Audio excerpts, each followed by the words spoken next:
Hi friends, ಹೇಗಿದ್ದೀರಾ? ಎಲ್ಲ ಚೆನ್ನಾಗಿದ್ದೀರಾ ಅಂತ ಅಂದ್ಕೊಳ್ತೀನಿ. ವರ್ಣಿಕಾ ಅಡುಗೆ ಮನೆಗೆ ಸ್ವಾಗತ. ಇವತ್ತಿನ ನೋಡೋದಲ್ಲಿ ಬೇಯಿಸಿರುವಂತಹ ಮೊಟ್ಟೆ ಹಾಗೆಯೇ ಒಂದು ಟೊಮೆಟೊ, ಒಂದು ಹಸಿರು ಮೆಣಸಿನಕಾಯಿನ ಬಳಸಿ ತುಂಬಾ ರುಚಿಯಾಗಿರುವಂತಹ ರೆಸಿಪಿನ ಯಾವ ರೀತಿಯಾಗಿ ಮಾಡೋದು ಅಂತ ನೋಡೋಣ.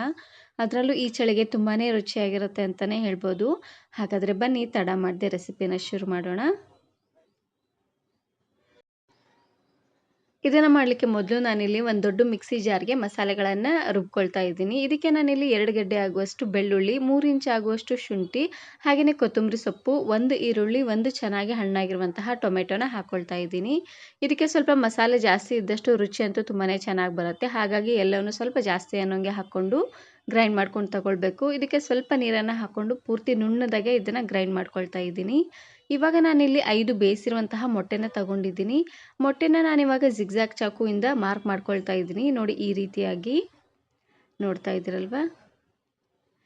ಈ ರೀತಿಯಾಗಿ ಮಾಡೋದ್ರಿಂದ ನಾವು ಹಾಕುವಂತಹ ಮಸಾಲೆ ಎಲ್ಲ ಮೊಟ್ಟೆಗೆ ಚೆನ್ನಾಗಿ ಎಳ್ಕೊಳ್ಳುತ್ತೆ. ಹಾಗಾಗಿ ನಾನಿವತ್ತು ಮೊಟ್ಟೆನ ಕುಕ್ಕರಲ್ಲಿ ಹಾಕಿ ಒಂದು 3 ವಿಸಿಲ್ ಕೂಗಿಸಿ ತಗೊಂಡಿದ್ದೆ. ಉರಿನ ಪೂರ್ತಿಯಾಗಿ ಹೈ ಫ್ಲೇಮ್ನಲ್ಲೇ ಇಟ್ಟು ಒಂದು 3 ವಿಸಿಲ್ ಕೂಗಿಸಿದ್ರೆ ಆಯಿತು. ತುಂಬಾ ಚೆನ್ನಾಗಿ ಮೊಟ್ಟೆ ಎಲ್ಲ ಬೇಯುತ್ತೆ. ಮೊಟ್ಟೆ ಎಲ್ಲ ಮುಳುಗುವಷ್ಟು ನೀರನ್ನು ಹಾಕ್ಕೊಂಡು ಬೇಯಿಸ್ಕೊಂಡ್ರೆ ತುಂಬಾ ಚೆನ್ನಾಗಿ ಮೊಟ್ಟೆ ಬೇಯುತ್ತೆ. ಮೊಟ್ಟೆನ ಪಾತ್ರೆಯಲ್ಲಿ ಬೇಯಿಸೋ ಹಾಗಿದ್ರೆ ಮೇಲ್ಗಡೆ ಮುಚ್ಚಳನ ಮುಚ್ಚದೆ ಹಾಗೆ ಓಪನ್ ಆಗಿ ಮೊಟ್ಟೆನ ಬೇಯಿಸ್ಕೊಳ್ಬೇಕು. ಈ ರೀತಿಯಾಗಿ ಮಾಡೋದ್ರಿಂದ ಮೊಟ್ಟೆ ಒಂದು ಒಡೆಯೋದಿಲ್ಲ. ಹಾಗಾಗಿ ನೋಡಿ, ಈ ರೀತಿಯಾಗಿ ಎಲ್ಲ ಮೊಟ್ಟೆನೂ ಚೆನ್ನಾಗಿ ಮಾರ್ಕ್ ಮಾಡ್ಕೊಂಡಿದ್ದಾದಮೇಲೆ ಇವಾಗ ನಾನಿಲ್ಲಿ ಮೇಲ್ಗಡೆ ಸ್ವಲ್ಪ ಉಪ್ಪು ಹಾಗೆಯೇ ಖಾರನ ಹಚ್ಕೊಳ್ತಾ ಇದ್ದೀನಿ. ಯಾಕಂದರೆ ಮೊಟ್ಟೆ ತಿನ್ನುವಾಗ ಸ್ವಲ್ಪ ಸಪ್ಪೆ ಸಪ್ಪೆ ಅಂತ ಅನ್ನಿಸ್ಬಾರ್ದು ನೋಡಿ. ಹಾಗಾಗಿ ಸ್ವಲ್ಪ ಉಪ್ಪು ಹಾಗೆಯೇ ಖಾರ ಎರಡನ್ನೂ ಹಚ್ಕೊಳ್ತಾ ಇದ್ದೀನಿ. ಮೊದಲು ಮಾರ್ಕ್ ಮಾಡಿಕೊಂಡು ಅದಾದಮೇಲೆ ಉಪ್ಪು ಖಾರನ ಈ ರೀತಿಯಾಗಿ ಉದುರಿಸ್ಕೊಂಡು ಚೆನ್ನಾಗಿ ಕೈಯಿಂದ ಹಚ್ಕೊಳ್ತಾ ಬರಬೇಕು. ಮೊಟ್ಟೆನ ಬಳಸಿ ಬಹಳಷ್ಟು ವೆರೈಟಿ ಆಗಿರುವಂತಹ ರೆಸಿಪೀಸ್ನ ಅಪ್ಲೋಡ್ ಮಾಡಿದ್ದೀನಿ. ವಿಡಿಯೋ ನೋಡಿಲ್ಲ ಅಂದರೆ ಈ ವಿಡಿಯೋ ಕೊನೆಯಲ್ಲಿ ಹಾಕಿರ್ತೀನಿ, ನೋಡಿ ಚೆಕ್ ಮಾಡಿ. ನೋಡಿ, ಈ ರೀತಿಯಾಗಿ ಎಲ್ಲ ಮೊಟ್ಟೆಗಳಿಗೂ ಉಪ್ಪು ಖಾರ ಎಲ್ಲ ಚೆನ್ನಾಗಿ ಹಚ್ಕೊಂಡಿದ್ದಾದಮೇಲೆ ಇವಾಗ ನಾನಿಲ್ಲಿ ಒಂದು ಕುಕ್ಕರ್ಗೆ ಸ್ವಲ್ಪ ಎಣ್ಣೆನ ಹಾಕ್ಕೊಳ್ತಾ ಇದ್ದೀನಿ. ಎಣ್ಣೆ ಹಾಗೆ ತುಪ್ಪ ಎರಡನ್ನೂ ಸಹ ನೀವಿಲ್ಲೇ ಹಾಕ್ಕೊಳ್ಬೋದು. ನಾನಿಲ್ಲಿ ಬರೀ ಎಣ್ಣೆ ಮಾತ್ರ ಹಾಕ್ಕೊಳ್ತಾ ಇದ್ದೀನಿ. ದೊಡ್ಡ ಚಮಚೆಯಲ್ಲಿ ಒಂದು 4 ರಿಂದ 5 ಚಮಚ ಆಗುವಷ್ಟು ಎಣ್ಣೆ, ಹಾಗೆಯೇ ಇದ್ರ ಜೊತೆಗೆ ನಾನಿಲ್ಲಿ ಸ್ವಲ್ಪ ಸ್ಪೈಸಸನ್ನು ಹಾಕ್ಕೊಳ್ತಾ ಇದ್ದೀನಿ. ಚಕ್ಕೆ, ಏಲಕ್ಕಿ, ಲವಂಗ ಇವು 3 ಹಾಕ್ಕೊಳ್ತಾ ಇದ್ದೀನಿ. ಮೊದಲು ಸ್ಪೈಸಸನ್ನು ಚೆನ್ನಾಗಿ ಈ ರೀತಿಯಾಗಿ ಎಣ್ಣೆನಲ್ಲೇ ಫ್ರೈ ಮಾಡ್ಕೊಳ್ಬೇಕು. ಈ ರೀತಿಯಾಗಿ ಮಾಡೋದ್ರಿಂದ ಮಸಾಲೆ ಫ್ಲೇವರ್ ತುಂಬಾ ಚೆನ್ನಾಗಿ ಬರುತ್ತೆ ಅಂತಲೇ ಹೇಳ್ಬೋದು. ನೋಡಿ, ಸ್ಪೈಸಸ್ ಎಲ್ಲ ಚೆನ್ನಾಗಿ ಫ್ರೈ ಆದಮೇಲೆ ಇವಾಗ ನಾನಿಲ್ಲಿ ಮೀಡಿಯಮ್ ಸೈಜಿನ 4 ಈರುಳ್ಳಿ ಹಾಗೆಯೇ ಒಂದೇ ಒಂದು ಹಸಿರು ಮೆಣಸಿನಕಾಯಿನ ಹಾಕ್ಕೊಳ್ತಾ ಇದ್ದೀನಿ. ಇದಕ್ಕೆ ಖಾರದ ಪುಡಿ ಹಾಕೋದಿದೆ. ಹಾಗಾಗಿ ನಾನಿಲ್ಲಿ ಒಂದೇ ಒಂದು ಹಸಿರು ಮೆಣಸಿನಕಾಯಿನ ಹಾಕ್ಕೊಳ್ತಾ ಇದ್ದೀನಿ. ಈರುಳ್ಳಿನ ಆದಷ್ಟು ಈ ರೀತಿಯಾಗಿ ತೆಳ್ಳದಾಗಿ ಉದ್ದವಾಗಿ ಕಟ್ ಮಾಡಿ ಹಾಕ್ಕೊಳ್ಳಿ, ಚೆನ್ನಾಗಿರುತ್ತೆ. ಹಾಗೆಯೇ ಸ್ವಲ್ಪ ಜಾಸ್ತಿ ಅನ್ನೋಂಗೆ ಹಾಕ್ಕೊಳ್ಬೇಕು. ಇವಾಗ ಈರುಳ್ಳಿ ಎಲ್ಲ ಸ್ವಲ್ಪ ಕಲರ್ ಚೇಂಜ್ ಆಗೋವರೆಗೂ ಲೋ ಫ್ಲೇಮ್ನಲ್ಲೇ ಇಟ್ಟು ಎಣ್ಣೆಲೆ ಫ್ರೈ ಮಾಡ್ಕೊಂಡು ತಗೊಳ್ಳಿ. ನೋಡಿ, ಈ ರೀತಿಯಾಗಿ ಚೆನ್ನಾಗಿ ಕಲರ್ ಎಲ್ಲ ಚೇಂಜ್ ಆದಮೇಲೆ ಇವಾಗ ನಾನಿಲ್ಲಿ ಉಳಿದಿರುವಂತಹ ಪದಾರ್ಥಗಳನ್ನು ಹಾಕ್ಕೊಳ್ತಾ ಇದ್ದೀನಿ. ಇವಾಗ ನಾನಿಲ್ಲಿ ಚೆನ್ನಾಗಿ ಹಣ್ಣಾಗಿರುವಂತಹ ಒಂದು ಟೊಮೆಟೊನ ಹಾಕ್ಕೊಳ್ತಾ ಇದ್ದೀನಿ. ಹಾಗೆಯೇ ರುಚಿಗೆ ತಕ್ಕಷ್ಟು ಉಪ್ಪು, 1/4 ಚಮಚ ಆಗುವಷ್ಟು ಅರಿಶಿನ ಪುಡಿ, ಹಾಗೆಯೇ ಇದ್ರ ಜೊತೆಗೆ ಲಾಸ್ಟಲ್ಲಿ 1.5 ಚಮಚ ಆಗುವಷ್ಟು ಅಚ್ಕಾರದ ಪುಡಿನ ಹಾಕ್ಕೊಳ್ತಾ ಇದ್ದೀನಿ. ಉಪ್ಪು ಹಾಕಿರುವಂತಹ ಕ್ಲಿಪ್ ಮಿಸ್ ಆಗಿದೆ. ಹಾಗೆಯೇ ನಿಮ್ಗೆ ಅಚ್ಕಾರದ ಪುಡಿ ಖಾರಕ್ಕೆ ಎಷ್ಟು ಖಾರ ಬೇಕೋ ಅಷ್ಟು ಖಾರನ ನೀವಿಲ್ಲಿ ಹೆಚ್ಚು ಕಡಿಮೆ ಮಾಡ್ಕೊಳ್ಬೋದು.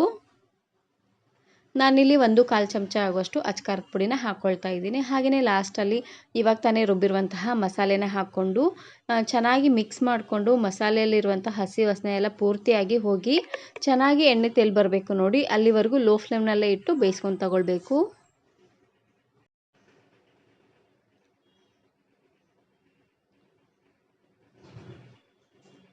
ಒಂದು ನಿಮಿಷವರೆಗೂ ಚೆನ್ನಾಗಿ ಇದನ್ನು ಬೇಯಿಸ್ಕೊಂಡ್ರೆ ಸಾಕಾಗುತ್ತೆ. ನೋಡಿ, ಇವಾಗ ನೋಡ್ತಾ ಇರ್ಬೋದು ಚೆನ್ನಾಗಿ ಎಣ್ಣೆ ತೇಲಿ ಬರ್ತಾ ಇದೆ. ಹಾಗೆ ಮಸಾಲಲ್ಲಿರುವಂಥ ಹಸಿ ವಾಸನೆ ಎಲ್ಲ ಪೂರ್ತಿಯಾಗಿ ಹೋಗಿದೆ. ಇಷ್ಟು ಬೆಂದರೆ ಸಾಕಾಗುತ್ತೆ. ಇವಾಗ ನಾನಿಲ್ಲಿ ಲಾಸ್ಟಲ್ಲಿ ಬೇಯಿಸಿರುವಂತಹ ಮೊಟ್ಟೆನ ಹಾಕ್ಕೊಳ್ತಾ ಇದ್ದೀನಿ. ನಾನಿಲ್ಲಿ ಆವಾಗಲೇ ಬೇಯಿಸಿ ಕಟ್ ಮಾಡಿ ಸ್ವಲ್ಪ ಉಪ್ಪು ಖಾರನ ಹಚ್ಚಿ ಇಟ್ಕೊಂಡಿದ್ವಿ ನೋಡಿ, ಆ ಮೊಟ್ಟೆನ ಹಾಕ್ಕೊಳ್ತಾ ಇದ್ದೀನಿ. ಮೊದಲು ಉಪ್ಪು ಹಾಗೆಯೇ ಖಾರನ ಹಾಕ್ಕೊಂಡು ಒಂದು 10 ರಿಂದ 15 ನಿಮಿಷವರೆಗೂ ಹಾಗೆ ಇದನ್ನು ಬಿಟ್ಬಿಡಬೇಕು. ಈ ರೀತಿಯಾಗಿ ಮಾಡೋದ್ರಿಂದ ಮೊಟ್ಟೆಗಳಿಗೆ ಚೆನ್ನಾಗಿ ಉಪ್ಪು ಖಾರ ಎಲ್ಲ ಎಳ್ಕೊಳ್ಳುತ್ತೆ. ಹಾಗಾಗಿ ಮೊಟ್ಟೆನ ಹಾಕ್ಕೊಂಡು ಜಾಸ್ತಿ ಏನು ಮಿಕ್ಸ್ ಮಾಡೋದು ಬೇಡ. ಜಸ್ಟ್ ಒಂದು ಸರ್ತಿ ಈ ರೀತಿಯಾಗಿ ಕಲಿಸ್ಕೊಂಡ್ರೆ ಸಾಕಾಗುತ್ತೆ. ಇವಾಗ ನಾನಿಲ್ಲಿ ಲಾಸ್ಟಲ್ಲಿ ಅಕ್ಕಿನ ಹಾಕ್ಕೊಳ್ತಾ ಇದ್ದೀನಿ. ನಾನಿಲ್ಲಿ 1 ಗ್ಲಾಸ್ ಆಗುವಷ್ಟು ಅಕ್ಕಿನ ಚೆನ್ನಾಗಿ ತೊಳೆದು ಒಂದು ಅರ್ಧ ಗಂಟೆ ಅಷ್ಟೊತ್ತು ನೆನೆಸಿ ಇಟ್ಟಿದ್ದೆ. ನೀವು ಯಾವುದೇ ರೈಸ್ ರೆಸಿಪಿನ ಮಾಡಿದರೂ ಸಹ ಸ್ವಲ್ಪ ಅಕ್ಕಿನ ಈ ರೀತಿಯಾಗಿ ನೆನೆಸಿ ಮಾಡ್ಕೊಳ್ಳಿ. ಈ ರೀತಿಯಾಗಿ ಮಾಡೋದ್ರಿಂದ ಉದ್ದುದ್ರಾಗಿ ತುಂಬಾ ಚೆನ್ನಾಗಿರುತ್ತೆ. ಇವಾಗ ನಾನಿಲ್ಲಿ ಈ ಗ್ಲಾಸಲ್ಲಿ 1 ಗ್ಲಾಸ್ ಆಗುವಷ್ಟು ಅಕ್ಕಿನ ಹಾಕ್ಕೊಂಡಿದ್ದೆ. ಇದೇ ಗ್ಲಾಸಲ್ಲಿ 2 ಗ್ಲಾಸ್ ಆಗುವಷ್ಟು ನೀರನ್ನು ಹಾಕ್ಕೊಂಡ್ರೆ ಕರೆಕ್ಟಾಗಿ ಉದ್ದುದ್ರಾಗಿ ಬರುತ್ತೆ. ಹಾಗೆಯೇ ಮಿಕ್ಸಿ ಜಾರಲ್ಲಿ ಸ್ವಲ್ಪ ಮಸಾಲೆ ಇತ್ತು ನೋಡಿ, ಹಾಗಾಗಿ ಅದಕ್ಕೆ ಇನ್ನು ಸ್ವಲ್ಪ ನೀರನ್ನು ಹಾಕ್ಕೊಂಡು ಹಾಕ್ಕೊಳ್ತಾ ಇದ್ದೀನಿ. ನೋಡಿ ಎಲ್ಲವನ್ನು ಹಾಕ್ಕೊಂಡು ಚೆನ್ನಾಗಿ ಇದನ್ನು ಈ ರೀತಿಯಾಗಿ ಮಿಕ್ಸ್ ಮಾಡಿಕೊಂಡು ರುಚಿ ನೋಡಿ ಉಪ್ಪೇನಾದರೂ ಕಡಿಮೆ ಅಂತ ಅನಿಸಿದ್ರೆ ಇನ್ನು ಸ್ವಲ್ಪ ಉಪ್ಪನ್ನು ಹಾಕ್ಕೊಳ್ಳಿ. ನನಗೆ ಸ್ವಲ್ಪ ಉಪ್ಪು ಕಡಿಮೆ ಅಂತ ಅನ್ನಿಸ್ತು, ಹಾಗಾಗಿ ಇನ್ನೊಂದು ಸ್ವಲ್ಪ ಉಪ್ಪನ್ನು ಹಾಕ್ಕೊಂಡು ಲಾಸ್ಟಲ್ಲಿ ಇದಕ್ಕೆ 1 ಚಮಚ ಆಗುವಷ್ಟು ಗರಂ ಮಸಾಲಾನ ಹಾಕ್ಕೊಳ್ತಾ ಇದ್ದೀನಿ. ನೋಡಿ ಎಲ್ಲವನ್ನು ಹಾಕ್ಕೊಂಡು ಚೆನ್ನಾಗಿ ಇದನ್ನು ಮಿಕ್ಸ್ ಮಾಡಿಕೊಂಡು ಇವಾಗ ಮೇಲ್ಗಡೆ ಮುಚ್ಚಳನ ಮುಚ್ಚಿ ಉರಿನ ಪೂರ್ತಿಯಾಗಿ ಹೈ ಫ್ಲೇಮ್ನಲ್ಲೇ ಇಟ್ಟು 3 ವಿಸಿಲ್ ಕೂಗಿಸ್ಕೊಳ್ಬೇಕು. ಇವಾಗ ನೋಡ್ತಾ ಇರ್ಬೋದು ಕುಕ್ಕರ್ ಪೂರ್ತಿಯಾಗಿ ತಣ್ಣಗಾಗಿದೆ. ಹಾಗೆಯೇ ಎಗ್ ಬಿರಿಯಾನಿ ರೆಡಿಯಾಗಿದೆ. ನೋಡ್ತಾ ಇರ್ಬೋದು ಎಷ್ಟು ಉದ್ದುದ್ರಾಗಿ ಬಂದಿದೆ ಅಂತ. ನೋಡ್ತಾ ಇದ್ದೀರಲ್ವಾ? ದಿನಾಲೂ ಒಂದೇ ರೀತಿಯಾಗಿರುವಂತಹ ರೆಸಿಪಿ ಎಲ್ಲ ಮಾಡಿ ತಿಂದು ಬೇಜಾರಾಗಿದ್ದರೆ ಒಂದು ಸಾರ್ತಿ ಈ ರೀತಿಯಾಗಿ ಎಗ್ ಬಿರಿಯಾನಿನ ಮಾಡ್ಕೊಳ್ಳಿ. ತುಂಬಾ ಚೆನ್ನಾಗಿರುತ್ತೆ ಅಂತಲೇ ಹೇಳ್ಬೋದು. ನಿಮಗೆ ಮಧ್ಯಾಹ್ನ ಊಟಕ್ಕೆ ಇಲ್ಲಾಂದರೆ ರಾತ್ರಿ ಊಟಕ್ಕಾದರೂ ಮಾಡ್ಕೊಳ್ಬೋದು, ಇಲ್ಲಾಂದರೆ ಮಕ್ಕಳ ಲಂಚ್ ಬಾಕ್ಸಿಗಾದರೂ ಮಾಡಿ ಕಟ್ಬೋದು. ತುಂಬಾ ರುಚಿಯಾಗಿರುತ್ತೆ ಅಂತಲೇ ಹೇಳ್ಬೋದು. ಈ ವಿಡಿಯೋ ಇಷ್ಟ ಆದರೆ ಈಗಲೇ ಒಂದು ಲೈಕ್ ಬಟನನ್ನು ಕ್ಲಿಕ್ ಮಾಡಿ ಫ್ರೆಂಡ್ಸ್ ಆ್ಯಂಡ್ ಫ್ಯಾಮಿಲಿ ಜೊತೆಗೆ ಶೇರ್ ಮಾಡಿ.